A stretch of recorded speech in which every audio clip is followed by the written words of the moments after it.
Kakagising ko nga lang pala mga mare. Charot lang, kanina pa ako gising. Habang tumatae nga pala ako mga mare, bigla ako may naisip ng pagkakakitaan. Kaya naman nagpahatid na ako mga mare sa malapit na grocery sa amin. Bagong-bago nga pala itong naisip ko mga mare at wala pa nakakagawa nito. Bumili na nga ako ng mga kakailanganin ko mga mare para hindi tayo maubusan ng stocks mamaya. Pagka uwi ko nga, inumpisan ko na agad magluto mga mare. Para naman marami tayong kitain ngayong araw. Wala talagang lugi dito sa small business na naisip ko. Dahil sa isang pack na to, 200 orders na ang magagawa ko dito mga mare. Kakaiba talaga tong fries ko mga mare. Dahil sinigang powder ang nilagay ko dito mga mare. Ito nga pala yung 70 pesos mga mare. Sobrang sulit na talaga. Sa sobrang mura nga nito mga mare, nanganganib pa ako malugi. Pero hindi na importante yun mga mare, basta marami tayong customers. Nakakatakam nga tong sinigang fries natin mga mare, for sure dadayuhin to. Hindi na talaga nakapaghintay ang mga customers natin mga mare. Kita niyo naman sa mga mukha ng mga customers natin mga mare na masaya sila. Sobrang nagustuhan nga nila yung sinigang fries natin mga mare. Babalik-balikan daw nila to. Ang saya pala kumita mga mare, lalo na't galing sa dugot pawis. Ang isang 50% po ay mapupunta sa isa niyang anak. Ano? Baka yan yung isa naming anak na nawala? Oo, sa amin na lang yan. Ako! Ako ang isa pang anak ni Ramon. Oh, akala ko ba nawawala yung isang anak ni Ramon? Attorney naman, huwag ka maniwala dyan. May sakit kasi sa utak yan. Wala akong sakit, attorney. Maniwala ka, please. Kailangan ko pa ng sapat na ebidensya para maniwala ako sa'yo. Sige na, babalik na lang ako. Ito na ba yung bagong bahay ng anak ko? Ikaw babae ka? Sinubukan mo pang agawin sa amin ang kayamanan ng tatay mo? Ang sama nyo, tita! Gusto nyo kunin lahat! Well, hindi naman maniniwala sa'yo si attorney dahil wala kang ebidensya. Tao po, attorney po ito. Nandiyan si attorney. Halika dito. Ayan, ikukulong muna kita dito sa bodega hanggat hindi ko pa nakukuha mga kayamanan. Yes, attorney. Hawak ko na ang 100% ng kayamanan ni Ramon. Nandito na ang titulo, papeles at cheque ng mga kayamanan niya. Ay! Salamat, attorney, ha? Scarlett, hindi ko na alam kung ano nangyayari sa nanay ko. Pero huwag ka mag-alala. Ako bahala sa'yo. Kailangan na matigil tong pinagagawa ni nanay. Tao po. Sino ka? Ako po yung nanay ni Scarlett, yung anak din ni Ramon. Totoo ba to? Pinagsasabi mong babae ka? Kami lang ang pamilya ni Ramon. Attorney, huwag ka magpaniwala dyan. Peke yan. Hindi to peke. Pwede mo ipacheck to sa attorney. Kaya ilabas mo na siya. Kinulong po ni nanay si Scarlett sa bodega. Ha? Anak?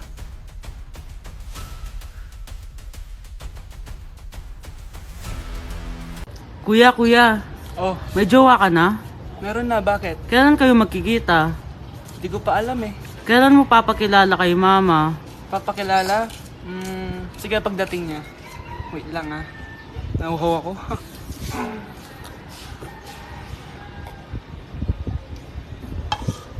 Kuya, andyan na si mama. Andiyan na siya? Oo, pakilala mo na siya sa kanya. Lang. Hi ma! Jowa ko nga pala.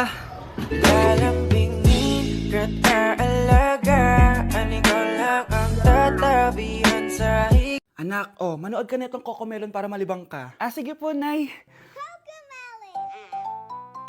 Ang cute nila. Quack, quack, but only four little ducks came back. Cocomelon ba yun? No, bawal yan, bawal yan. Ang dede ay pribado, bawal ipakita to. Hindi Anak, ano yung pinapanood mo ha? Nay, eto na yung bagong Cocomelon. Ay, iba na pala yung Cocomelon ngayon. ang kwet ay pribado, bawal ipakita to. In fairness, educational siya. Ang pepe ay pribado, bawal ipakita to. Hindi dapat. Nay, si tatay may kausap na ibang babae. Ang sweet nila. Ha? Asan tatay mo? Nandun po siya, Nay. Oo, sige, kita tayo mamaya. Hoy, sino kausap mo? Kaibigan ko lang sa trabaho. Ganda na bracelet mo eto. Binigyan lang ng kaibigan ko. Okay. Hello, nandyan ka pa? Di pa rin kita kasi mag-usap? Sandali na lang to, darling. Umamin ka sa akin. May kabit ka, no? Ako may kabit? Nagpapatawa ka ba? Siguraduhin mo lang. A few moments later. Uy, Mare! Uy, anong balita? Tignan mo yung bracelet na binigay sa akin ng boyfriend ko. Wow, ganda! Ganda, di ba? Sabi niya mahal daw to. Hello po, ma'am? Hinahanap po kasi namin yung nagnakaw ng bracelet. Ganito po yung itsura niya. Ah, Mare, sabihin mo lang ka nakita. Ah, sige. Ah, sir? Sila po yung nagnakaw. Mare! Akala mo di ko alam na ikaw ang kabit na kasawa ko? Anong mangyayari dito, darling? Oh, eto na pala siya. Couple bracelet pa kayo, ha? Ah, magpapaliwanag ako, darling! Sumama na kayo sa akin sa presinto. Sige na, huliin nyo na yan. Darling, magpapaliwanag ako. Darling! Walang hiya ka! Magbabayad ka! Good morning, class. Maganda kayo dahil mag-quiz tayo. Ang lakas magpa-quiz ni ma'am, akala mo naman nagtuturo siya. Rube. Hoy kayo, may sinasabi ba kayo? Ang sabi ko, ang lakas mo magpa-quiz, akala mo nagtuturo ka. Eh hindi naman eh. Ah, ganun. Minamalditahan mo ako. Tara, sa principal's office. So, bakit nyo tinandak tong research paper nyo? Ay, may choice ba kami, ma'am? Di ba sabi mo gawa kami na research? Bakit nyo kami tinatanong kung bakit namin kinonduct to? Aba, sumasagot ka? Eh di ba question and answer tayo dito, ma'am? So bawal na pala sumagot? Nilalaro nyo lang ata kami. Magpapakita na ako ng mga grades nyo at huwag kayong magreklamo kung bagsak kayo, ha? Okay, Scarlett, ikaw mauna. For sure, mataas grades ko. Ma'am, bakit bagsak ako? Bakit bagsak ka? Bakit? Pumapasok ka ba sa subject ko? Remember, class, taga-compute lang kami ng grades nyo. Kayo ang tagagawa. Eh, ikaw, ma'am, nagtuturo ka ba? Aba, walang iya ka. Eh, puro ka lang naman kwento ng buhay mo, di ba? True. Ito ba yun sa exam? Alang isasagot namin sa enumeration, ma'am. Yung 5 naging crush mo nung high school? Class, ipasa nyo tong assignment na nakikita nyo sa blackboard. Ipasa nyo rin bukas yung 3 activity na pinapagawa ko. Okay ba? Ma'am, hinay-hinay naman. Bawal na kami matulog. Yung Diyos nga nagpahinga, kami bawal. Mukha ba kami robot, ma'am? Oh, nakakaramdam kami, oh. Oh, sakit. Ah, nagre-reklamo ka ba? Ay, hindi ako nagre-reklamo, ma'am. Halos magkasakit na nga kami dahil wala kaming tulog. Diba? Mas ginaganahan kami mag-aral. Ah, pilosopo ka? Ibabagsak kita. Hindi mo na ako kailangang ibagsak dahil magda-drop na ako. Guys, pa-support ako ha dahil mag-vlog na lang ako. Go, be support! Bye, ma'am! Happy birthday to you. Isa pa, guys. Isa pa. Isa pa happy birthday. Ano? Isa pa? Bala kayo dyan. Kakain na ako.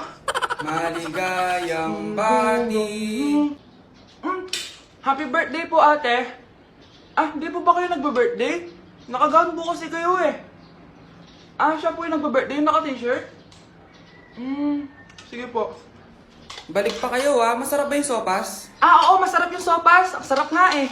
Grabe. Salamat pala sa kape ha. Yung totoo, birthday ba to o lamay? Ano, tara, balik pa tayo? Paubos na din yung sa akin eh. Pang-5 balik nyo na yan na. Patay gutom. Aba, may sinabi bang isang beses lang pwedeng bumalik? Tara na nga, huwag mong pansinin yan. Ah, una na po kami. Ay, may giveaway po. Ay, thank you.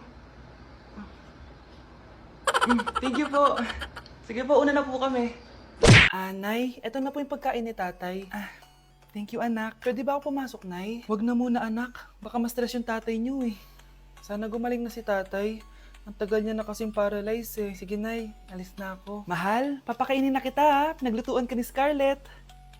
Nay, eto na po yung pagkain ni Ano yun, Nay? Ang baho. Ay, anak, mamaya mo na ibigay yan. Papaliguan ko muna yung tatay mo. Nagpupo na naman. Sige, Nay.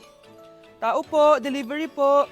Ano po yun? Kay Susan po, importante daw po to. Si nanay, ako na lang po magbibigay sa kanya. Nay, may nagpapabigay po nito sa inyo. Binasa mo ba to, anak? Hindi po, Nay. Wag mo tong babasahin, ha? Sige po, Nay. Mamamalengke lang ako na uulamin natin, ha? Ikaw muna magbantay ng bahay. Ano yun? Bakit sobrang baho naman? Saan nanggagaling yun? Dito sa kwarto nila nanay. Tay, nagpupo ka na naman, no? Yung envelope to Death certificate? Hindi naman patay si tatay Hello po. Buti naman po, ma'am, sinagot niyo na. This is St. Peter's Funeral. Kailan niya po ipapaimbasa mo yung asawa niyo? 1 linggo na rin po kasi baka bumaho po yung bangkay niya. Anak, alam kong nasa kwarto ka ng tatay mo. Si nanay. Anak, tumaya ako sa loto. Sana manalo tayo para mabili na natin gusto natin. Talaga, Nay? Good luck, Nay. Bantayan mo yung TV. Anak, lalabas dyan kung sino nanalo. Sige po, Nay. Anak, alis muna ako. Balitaan mo agad ako, Bye, anak. Few moments later. Anong panalo? Nakita ko kanina binawasan mo sa'yo. Ako panalo. Asan na? Mars, dami mo ng panalo, Naku Mars, keep up naman kayo. Mars, pinagkakalat daw ni Rosa na nilalandi mo daw yung asawa niya. Yung asawa niya mukhang talampakan. Nay! Nay! Ano ba anak? Huwag kang magulo dito. Nanalo tayo sa loto! Nanalo tayo sa loto! Nanalo tayo sa loto! Paano ba yan? Mayaman na ako. Wow! Balato naman, Mars! Balato? Sige, dahil mabait ako, paghati-hatiin niyo na to. Salamat, Mars! Ang yaman-yaman ko na! Nay! Yes, anak? It's a prank! Dahil mabait ako, paghati-hatiin niyo na to. Halika bata, kakatayin na kita! Anak, alam mo, gusto ko talagang sumikat. Talaga po, Nay? Gusto ko talagang maging artista yung pag-uusapan ako sa labas. Ay, Nay, may naisip po ako. For sure, agad kasi sikat dito. Talaga, anak? Paano naman mangyayari yun? Wait ka lang dito, Nay. Few moments later. Nay, ayan, sikat ka na. Pinag-uusapan ka na sa labas. Talaga, anak? Ang galing mo naman. Mars! Uy, Mars! Pinag-uusapan ka sa labas, Mars. Talaga? Sikat na ako! Ba't ang sayo mo, Mars? Ang dami chismis sa'yo. Ha? Pinagkakalat ng anak mo na sinasakal mo daw siya. Tapos ito pa, pinagtututbrush mo daw yung panglinis nyo ng kubeta. Sa sobrang baho daw ng hininga mo, kapag tinitikman mo daw yung niluluto mo, nag-iiba yung lasa. Tapos nilalandi mo daw yung kapitan natin dito, kaya ikaw yung pinakamaraming ayuda.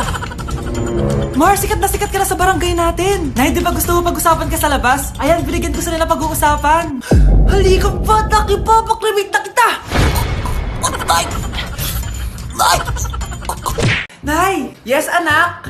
Si tatay po kasi nakita ko po nung isang araw may kasamang ibang babae. Humanda yung tatay mo sa akin. Few moments later. Mars! Uy, Mars, anong ginagawa mo dito? Mars, may problema ako. Ano yun, Mars? Pinalayas ako sa amin, Mars. Hala, bakit ka pinalayas? Nalaman nila na buntis ako. Buntis ka, Mars? Mars, di ko alam gagawin ko. Kalma ka lang, Mars. Mars, pwede bang dito muna ako manirahan? Ha? Ba't di na lang doon sa nakabuntis sa'yo? Yun na nga, Mars. Nandun ba asawa mo? Wala siya dito. Bakit mo hinahanap, Mars? Eh, sabi mo dun sa nakabuntis sa akin. Ha? Si tatay mo kasi nakita ko po ng isang araw may kasamang ibang babae. Walang iya ka, Mars! Nay, pwede ko pong papuntahin dito yung jowa ko? Anong jowa-jowa? Bawal magpapunta ng jowa dito, ha? Nay, sige na.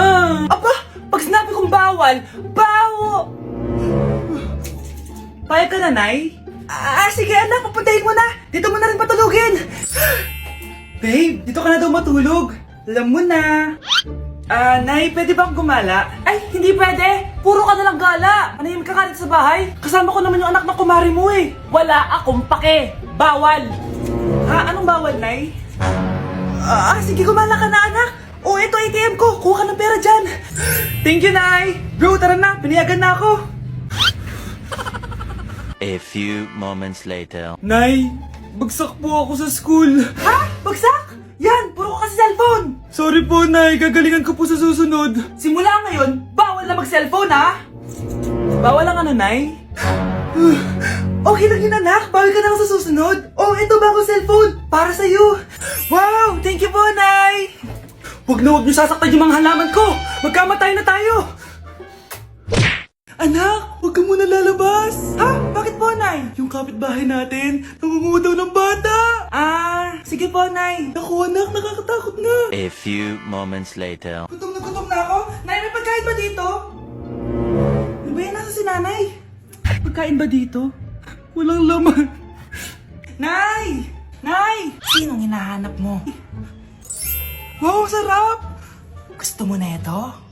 Gutom na ako. Tara sa bahay, madaming ganito. 1 hour later. Anak, ito na pagkain mo. Anak! Anak!